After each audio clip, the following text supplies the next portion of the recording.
Five Nights at Freddy's needs no introduction, because ever since the release of FNaF 1 in 2014 it has just gotten bigger and even more popular, but not without a little bit of controversy. Yet never had it seemed like FNaF as a game would die, or did it? There was one year where things happened that almost cancelled the future of FNaF, things that almost broke the entire community. But why? What was so dramatic that almost ruined the entire franchise? Well, stick around to find out what happened in the year FNaF almost died. The year was 2021 and it couldn't have gotten any better with the official Five Nights at Freddy's Security Breach gameplay trailer. A lot of people were excited because we got to see lots of exciting things for the next new big FNaF game. From official animatronic renders to a trailer much more similar like the old Scott ones. And now it was time to theorize, and so they did. Until June 17th. 2 months before the FNaF 7-year anniversary, it was the day everyone in the FNaF community paused and thought, is this going to be the end of FNaF? Well, if you went to visit scottgames.com on that day, you'd be surprised to not see another FNaF teaser, but a letter from the man himself. Started with Scott talking about fan art he's collected, then about his career, but then this line comes across. I am retiring. No way, this can't be happening. The man that had brought so much joy into the world by creating these awesome games, retiring? However, he reassured us that this is not the end of FNaF, that someone else will be running the show in the future. It had come out that Scott had been donating small amounts of money to political campaigns, or rather politicians, who were anti-LGBTQ. This, rightfully so, upset a lot of people, but some people took it way too far. Some people started sending threats to Scott and his family. Threats that no one should ever receive, especially not Scott, who wasn't even donating to them for that reason. Scott, after all, had donated millions to various charities in the past. Like he's a busy guy, you know. He's a busy guy. But this didn't stop people from leaving the community left and right. But after the initial hate began to die down, people thought, is this the end of the revolutionary series? Without the certain flavor Scott gave to the game, will it even be fun anymore? Well, only time could tell. After all, we had that big new FNaF game that was coming out later that year, so they had to wait. And so they waited and waited. People became less worried about FNaF after another Security Breach trailer came out in October. It even had a release date. It looked fantastic because this was the first-person free-roam FNaF game. And with the Steam page soon to follow, it couldn't go downhill from here. But little did we know that this game wasn't going to make things better. When it then released mid-December, people couldn't stop talking about this game. It was fantastic, it was well polished and easy to play. But wait, this video is entitled How FNaF Got Even More Popular. Yeah, because what I just told you was a blatant lie. The first problem with launch was that only a handful of people could actually run the game properly. You needed to have an above average PC to run the game's mid-graphic settings. I myself included had a lot of lag spikes when let's playing the game while recording it with OBS.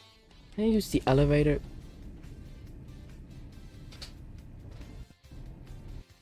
My game just crashed. Why? And I don't even want to know what console players had to endure. Ladies and gentlemen, boys and girls, Fazbear Entertainment would like you to put your hands together for the one, the only.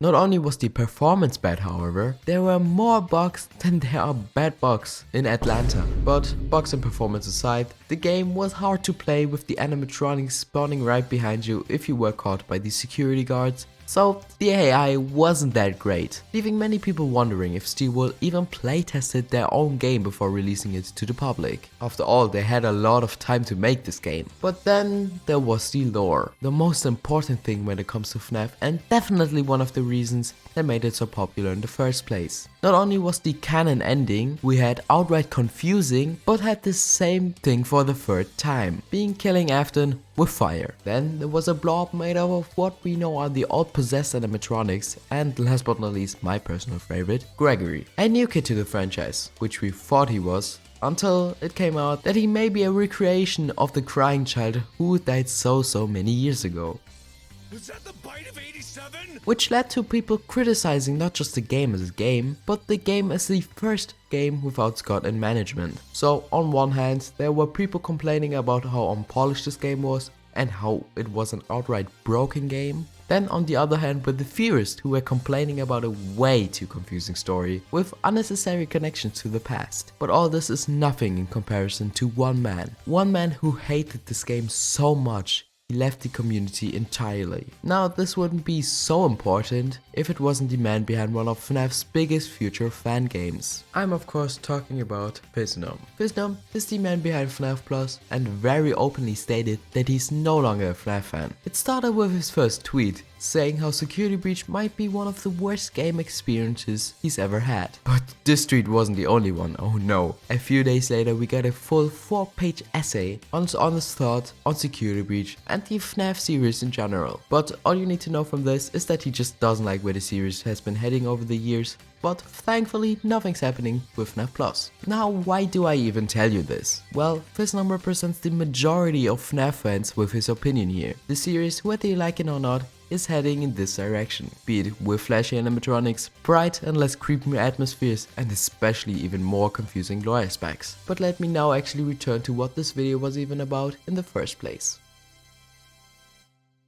So, 2021 definitely was one of the more controversial years for FNAF, but I'm glad to say that throughout all of this video is entitled The Year Five Nights at Freddy's Died. But the year Five Nights at Freddy's almost died, because even though Scott Cawthon retired from being the main developer of FNAF and Security Breach being rated as a somewhat mediocre game, the FNAF community is growing and stronger than ever. I mean, just taking a look at the Google Trends graph, FNAF has hit an all-time high when Security Breach released. And by now we even have so many more FNAF YouTubers and theorists in this community, including the ones who are just now building their channel all because of FNAF. Also, we can't forget the upcoming FNAF movie, which is less than 200 days away. And talking about FNAF news, we have the upcoming Ruin DLC, which will be 100 times better than Security Breach. Don't believe me? Well, why not check out my latest video where I tell you why FNAF Security Breach Ruin will be scary. Also, before you go, I'm happy to announce that I'm back from my almost 2-month break. So you can expect at least one video a week from now on. Also, since you made it this far, why not subscribe to my channel since we are so close to